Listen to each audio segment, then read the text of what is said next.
Hello! Welcome back to my YouTube channel. Today, we have another case as you saw in the title, and it's Alisa journeys. I don't have any clarification to make at the moment, so here on the side are my social networks, and let's start with the video.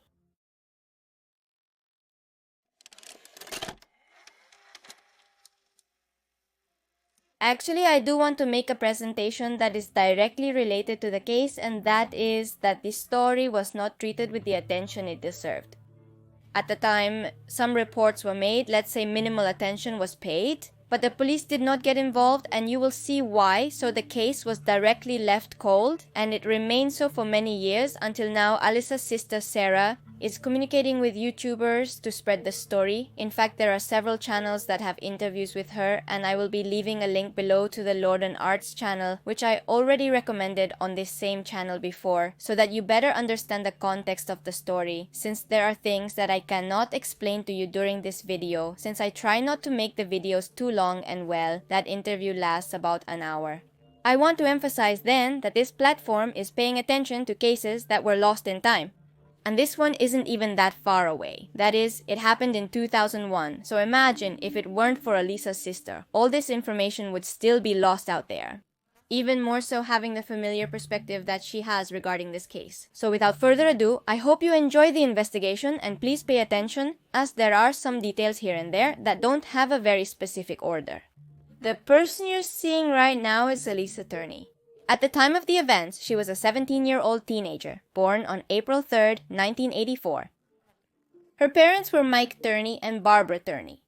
Mike had 3 children before marrying Barbara, and Barbara had 2, so when they got together, they made a sort of blended family, in which Alisa was also included. The family describes her as a very active and social person, also somewhat problematic, mostly because she liked hanging out with her friends more than going directly to school and studying. Which really, for a 17-year-old teenager, is not so strange, only that Mike exaggerated all this a bit over the years. It should also be added that she was noisy, and apparently she didn't like rules. She liked parties, skipping classes, and drinking alcohol despite being underage. Sarah, who is 4 years younger than Alisa, says that she was very bad as a sister. That is, Alisa treated her a bit badly, but that it was more than anything normal between sisters. That is, they fought like any sibling. She remembers her like this, and despite the fact that Alisa was a bit bad with her sister, they got along in the sense that they supported each other, more than anything, because there is a detail that I have to clarify. And that is Barbara, their mother, died when Alisa was 9 years old. That is, they were both very young, and she died of lung cancer. So it's clear that even though they got along a bit badly, they still had to support each other. Alisa went to high school at Paradise Ballet High School and worked at a Jack in the Box, which is a restaurant and very well known. Remember what I told you before, we are only basing this on what Mike said about Alisa's personality. You really choose to believe that she was somewhat of a rebel after watching the video. So let's move on to the facts. This happens on May 21st, 2001. Alisa wakes up like any other day, she prepares her things and heads to school. The thing is that this particular morning, Mike takes her. Mike drops her off at high school, and she goes to class with everything being normal up to this point. Alisa goes to school that day. And it's just here that the problem begins. That day at noon, Mike picks her up from school, supposedly to go eat. And the truth is that this detail was strange for those discussing the topic on the internet. In fact, if you go to forums, you can find all kinds of discussions about why this was wrong and why it was really strange. Those discussing are mostly wondering why he picked her up, why he would do that. And the reality is that it was her last day of school, so it wasn't anything out of the ordinary for him to pick her up. They would just go eat, and it would be like a celebration that she finished school, right? Something normal that occurs to me that could happen to me. And here again, the information gets a bit divided. Some people said they went to a restaurant to eat, and others said they went home. The thing is, they got some food and went back home, and that's where a small argument begins. The argument was about the times when Alisa could go out. She wanted to leave without notifying or worrying about schedules or any such matters. Her father told her she had to notify him of her whereabouts because as long as she lived under his roof, he would worry. Now what he says happened next is that she went to her room, he left her there and went to look for Sarah, his other daughter. And this is where Sarah's new testimony comes in, the one I told you we have thanks to her trying to expand the story. What Sarah then tells is that her father told her he would come to look for her and that she was smoking with some friends at that time. This is important as the first rule of the house, the only one she had to follow, was specifically not to smoke. And this was based on the fact that Barbara, her mother, had died of lung cancer from smoking. Being such an important rule, and Sarah recently discovered this, she remembers having sprayed perfume, worried that her father would discover her. However, when she got in the car, she didn't seem to care, she didn't even seem to notice it. The only thing she was doing was being a little nervous about not being able to find Alisa. Once Sarah was in the car with her father, he told her to call her sister to find out where she was, as she wasn't answering his calls. Sarah calls her sister and gets no answer. So they arrive at the house and the first thing Sarah does is go to her sister's room to see if she was there. When she opens the door, she finds that not only was it empty, but also Alisa's cell phone was in the wardrobe. Searching in the room then, she realizes that there was a note. A supposed note left by Alisa. And right now I'm going to read it to you. It's also on the screen so you can see specifically how she wrote. It's an important topic. For Dad and Sarah, when you dropped me off at school today, I decided that I'm really going to California. Sarah, you said you didn't want me around. You got it, I'm leaving. That's why I saved money. Dad, I took $300 of yours. Indeed, if you are lovers of cases, you will have already realized that the first question to ask is whether this letter really is from Alisa. Well, it's supposedly from her. The thing is, it's quite a topic of debate on the internet whether it's really the case. The main comparison is with another note found in the room, which is also written by Allison. In this one, as you can see on the screen, there is a main difference in how the letters are written. I don't know if you can see it clearly, but some people go straight to the point that there is a difference in the A. And now, obviously, I'm not an expert in this, I don't have any real knowledge about the subject, but I understand that it's important to check that the letters are written in the same way. Because even though we can see that the style is similar, that is, the letters are round, still, for example, the way the foot of the A is written, if it's different, it might not be hers. We can't completely mimic someone else's handwriting, it's somewhat difficult. For example, if I refer to my own handwriting, it's too varied. I write everything in print, but I vary a lot between lowercase and uppercase in what is print. It's really a mess how I write.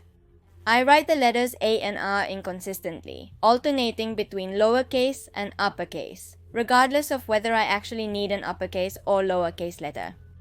At the beginning where it says intro, there's a lowercase r, and here there's an uppercase R. So based on this, there are pages and pages where it is discussed whether the note is really from Alice or not. You can draw your own conclusions, of course. I don't know if there will be someone who knows a little more in the comments if they want to leave it. If they see any difference between the two notes, I would love to know, and it would also be a help. Let's say anything is a help at this moment, since Sarah was told she had to go directly to the media, to social networks to find out more. Literally, you'll see why. We also know that she was not very happy being in that house. So, she could have written this note at any time in her life, and someone left it there on purpose. It could easily have not been Alice who left it there. She may have wanted to leave at one point, wrote this note, and then didn't leave. But it's not just that, there's a big discrepancy. And the note itself says that she decided to leave in the morning. Why did she decide to leave in the morning? She specifically stipulated in the note that she had decided at that moment and then she was going to fight with her father. First of all, if she had already decided, then she shouldn't have even been fighting. She should be happy thinking about leaving, not needing any rules, as she had everything planned to simply grab her things and go. In any case, she would have written in the note that from the fight she realized she wanted to leave, for example, right? And on top of this, asking her friends, it was confirmed that she had a party at night, that she wanted to go to that party, and that she had told her friends she was going to go. Really, at that moment, Sarah thought this was something normal, that she would return at night, that maybe she would just return the next morning at most, and that nothing was wrong. She would have likely gotten angry, which is normal, and is probably at a friend's house. The father at this moment, supposedly according to him, calls Alisa's friends, calls the boyfriend, calls all her acquaintances, but nobody knew anything. It's only 5 hours later that he calls the police and they take it as a case in which she is not missing, but rather she left on her own accord. All of this based on the attitude that she supposedly had, according to Mike, and on the fight, also on the note. But I remind you of something, she was 17 at this time, she was underage. That is, regardless of what they thought, it seems to me that they should have looked for her, and I really don't know what the laws would have been at that time, or the way the police proceed in these cases, but she was 17 years old, she was underage, you can't just let her go. In some cases, when people of legal age disappear, they are told they can leave whenever they want. In this case, you can't defend it in the same way, since she was not of legal age.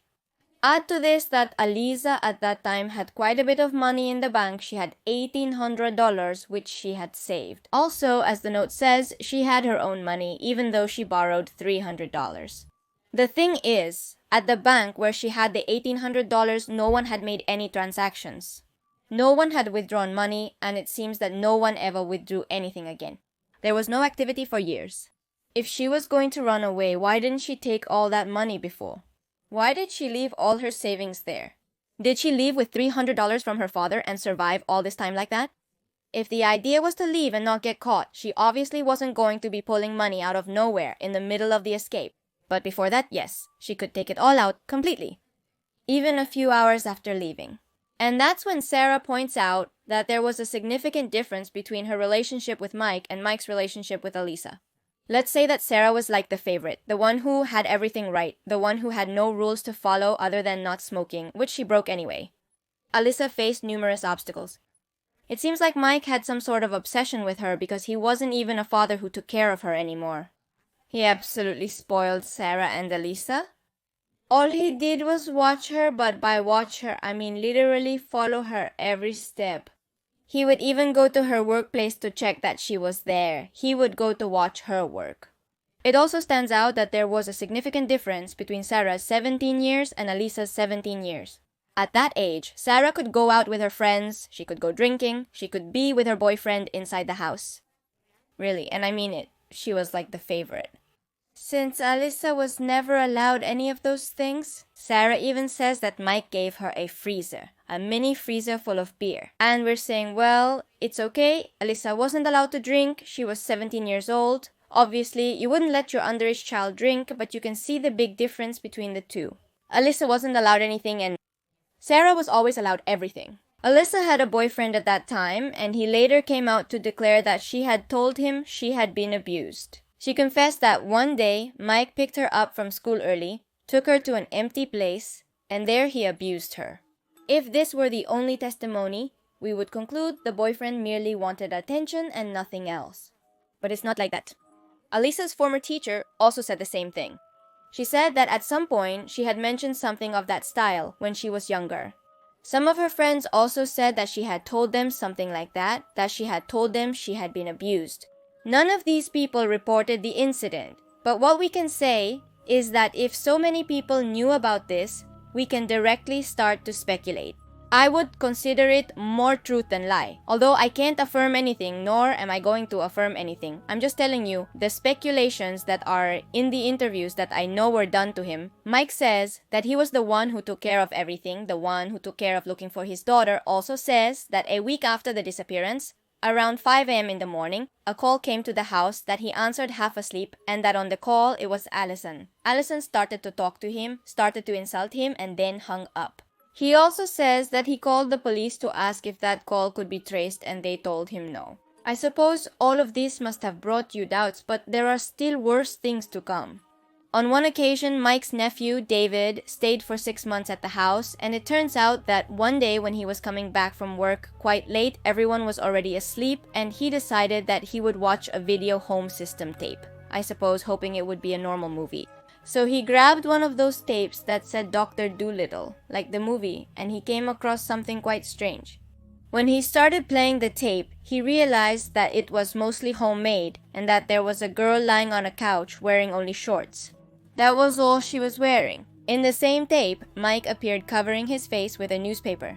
What David is saying is that even though he was covering his face, he knew it was Alisa. He also discovered another tape with another person who seemed to be a friend of Alisa, according to him, because again, Mike was covering her face, so he decided to grab all his things and leave.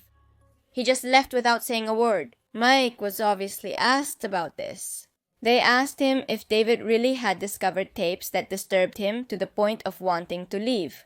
Mike said that in reality, he had kicked him out and that he was a drunk who had been drunk driving and that's why he kicked him out of the house. Back to you, you can believe whatever you want. The case went nowhere for quite some time until 5 years later in 2006, a convict named Thomas Hamer said he had killed Alisa Turney.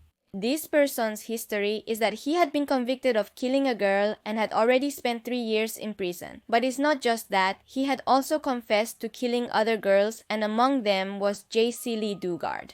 At that time, they didn't know what JC was, so they believed him in a way, or they hoped to believe him in order to get the information. But right now, we know that JC was kidnapped somewhere else by another person, so all of that was really a lie. In fact, I made a video about that case. If you want to go see it, it's there on the screen. During the police interrogation, he identified Alisa, so they believed him for a while. The thing is, they kept asking him questions, they kept testing him, and they realized that he was mostly making up a lot of things. Thomas said he had met Alisa in 2001 in Phoenix and that she was a heroin addict, which the family would know because it would be hard to hide. As mentioned, they quickly realized he was lying and dropped the subject with Thomas immediately.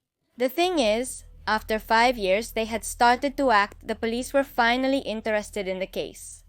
They finally stopped thinking that he was simply a person who had left of his own free will. However, I can't help but highlight the fact that they literally missed a ton of evidence. The oxyribonucleic acid things that fade over time, school security cameras, traffic lights, street cameras, home security cameras. A ton of things they could have checked at that moment and that, well, 5 years later were not going to be there. Going to the topic of security cameras, we can also highlight that Mike had a whole security system of his own at home that, according to Sarah, had started as something innocent. In a way, he had put cameras outside the house, but it ended up being not so normal. He had put cameras inside the house. He had a hidden camera in the ventilation. Sarah even says that at one point, Mike shows her an image of literally her sister kissing her boyfriend on a couch. That is, he had been recording Alisa in her own home with her boyfriend. Having cameras inside the house is not normal, in case anyone is confused. It's not normal.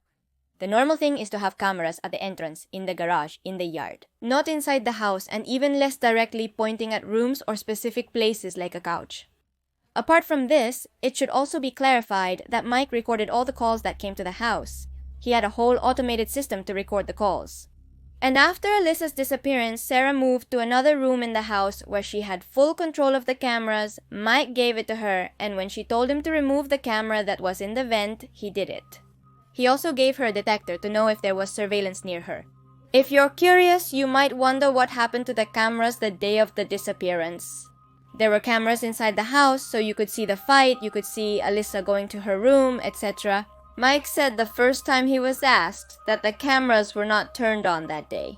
When detectives discovered this and requested the recordings from him, he said that he had already seen them, that there was nothing on them, and that's why he got rid of them. That is, the investigators wanted to know at least something. Even if they weren't present that day, they could still discover other information by searching the house. Mike, for some reason, had gotten rid of the tapes.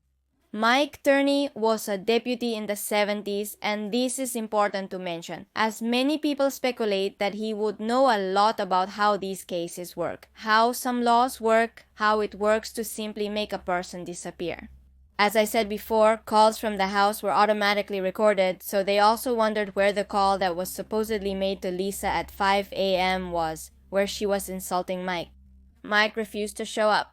The man is highly suspicious in all regards. He was uncooperative with the police and didn't seem genuinely interested in finding his daughter. It appeared he had an obsession with her and was hiding things. I should mention that he sold the family car a year after the disappearance. In some instances, to clarify, the family car or the suspect's vehicle vanishes, is burned, sold after some time, or not allowed to be examined until sold. The family also said that there were 2 family vans and they never saw the second van. Like they didn't know where that van was, only Mike knew. And then, you might ask, when did Sarah realize that maybe her father was hiding things from her? Because let's say she was the favorite, she was also the one they hid the most things from. It turns out that the news network American Broadcasting Company News made a sort of documentary about the case, and Sarah saw it. In it, she discovered several unknown details, such as Mike taking her sister to lunch at noon on the day she disappeared. She didn't know that. Literally, Mike hadn't told her anything until the documentary came out. She also discovered the abuses there. Now, the part about the food was real because the one about the abuses wasn't going to be but to highlight something. She literally knew nothing about what was happening in that house. Mike was literally hiding everything. When this came to light, Mike said that the excuse behind picking up the girl from school was not only that it was the last day, but also that she didn't want to see her boyfriend, so she asked him to pick her up to be able to avoid him. And he was quickly contradicted because the boyfriend literally declared that he saw her, that Alisa went to his classroom to tell him that she was leaving. So what kind of avoiding is that? It turns out that Mike didn't seem to be happy at all with Alisa's relationship with her boyfriend. In fact, some say he was a bit jealous. An example of strange behavior is that he recorded them while they were fighting and handed that tape over to the police as justification that he might have made her disappear. Look, they can record me fighting with my partner, it doesn't matter, it's not gonna prove anything. The only thing it proves is that he's an obsessive who literally recorded his daughter fighting with her boyfriend. For what? Did he know something was going to happen? Did he know he was going to need that tape? Why was he obsessed with recording it? Because he literally had an obsession with it. He never recorded Sarah, he never intentionally set up a camera to watch her, but he did with Alisa. Literally, the cameras inside the house were there to watch her. And during these years, something quite dangerous happens. The police go to look for Mike, and when they find him, it turns out he was carrying weapons. On December 11th, the police search him and find that he was carrying firearms and explosives. For what, you may ask, right? He also had additional bombs inside the house. Well, it turns out he had a little problem with the place where he had worked before. He was an electrician at a place, I'm not very sure which place, but it turns out he was complaining that he was being treated badly, that he had poor working conditions, etc. And when Alisa disappeared, he blamed the people who were employing him for having done something to her. He had already told some acquaintances. He had already stated that maybe they had done something to Alisa. Beyond this, the police not only discovered bombs inside the house, but they also discovered this person's diary. In it, he said that the people who had hired him had done something to Alisa, and he also confessed that he had killed 2 of Alisa's murderers. He also allegedly knew what had happened to her, that they had taken her to the California desert and buried her there. My non-professional opinion is that she had some kind of severe mental problem. Inside the house, they not only found the bombs, this diary confessing very strange things, but they also found several page contracts that Mike had made Alisa sign, stating that he had never abused her. He made her sign a contract stating that he had literally never abused her. I repeat it because I don't understand it. So, Sarah, seeing all this, the police investigation, watching it from the American Broadcasting Company documentary, realized that it really made no sense to support her father, whom she believed in until that moment.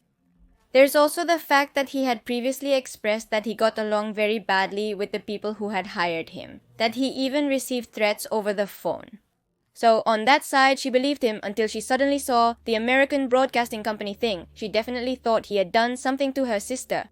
She tried to talk to Mike, tried to ask him what had happened, tried to get him to confess, but Mike just laughed in her face. He even told her he would confess on his deathbed. The family believes that he indeed did something to Alisa, and they have a specific theory, which is that he took her from school that day to take her to the desert to abuse her, that Alisa resisted, and that's when he decided to kill her. Let it be known that this place was previously checked, but there were bones. They found bones, and that couldn't prove that it was actually Alisa. It wasn't decomposed or anything. The bones didn't prove anything at that moment. So it's not known if it really happened that way. Sarah emphasizes in the interview that I recommended that she had spoken with her maternal family, that they contacted her aunt specifically, and they told her that Barbara, her mother, wanted to separate from Mike, that he was abusive, that before dying she really didn't want to be with him. Then Sarah herself realized why she didn't know anything about her mother's family and why she didn't have a relationship with them. And it's that Mike had basically controlled her entire life and had prevented her from contacting them, so he controlled everything as he wanted. And the case remained like that. It is still unresolved. In 2010, Mike was sentenced to 10 years in prison for the bombs. Nothing to do with Alisa's mystery, nothing like that, just for the bombs.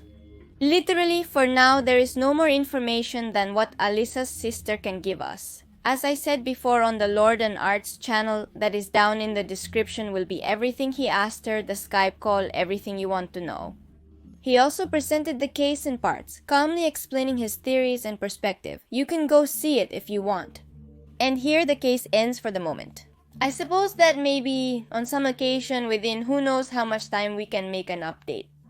I myself saw that in several cases that some YouTubers upload, suddenly the next year the truth is discovered. So I have hopes that maybe we can find out what really happened to Alisa and that Mike finally confesses or finally serves the sentence he deserves for what he did to his daughter. Because I really believe and have the main theory that he was the one who made her disappear. I don't think she left on her own. For me, the data doesn't match. The story is vague. The cameras are not there. The call she made is not there. However you look at it, it doesn't fit. So well, here the video ends. Here on the side are my Patreons. In case you want to know more about it, or if you want to support me through that page, the link is in the description as well. And, well, that was all for today. I hope you liked the research. Here on the side, you have a new video. Here you have a recommended video. You can subscribe by clicking on my face, and see you in another video. Goodbye.